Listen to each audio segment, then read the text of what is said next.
Les drapeaux du fronton de l'Élysée en berne, entourés d'un ruban noir, un portrait et les anonymes qui, depuis hier, se succèdent au palais présidentiel pour signer les livres d'or et saluer la mémoire du 5e président de la Ve République. Jacques Chirac sera inhumé au cimetière Montparnasse aux côtés de sa fille Laurence dans la plus stricte intimité. Mais avant cela, une cérémonie populaire aura lieu dimanche aux Invalides.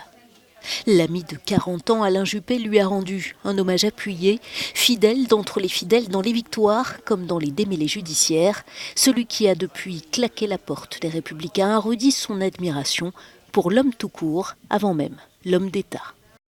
Je crois que c'est cette capacité à se porter vers les autres. Voilà. Et ça m'a toujours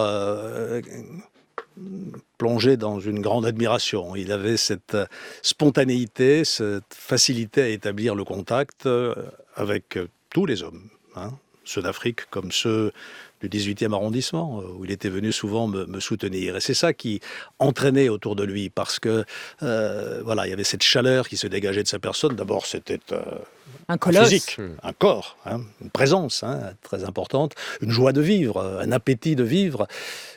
Quand je l'accompagnais parfois dans des campagnes électorales, je me souviens des sandwichs. Pour Chirac, le sandwich, c'était une baguette entière farcie de rillettes. Voilà. Une journée de deuil national lui sera consacrée lundi et un service solennel sera rendu le jour même en l'église Saint-Sulpice à Paris.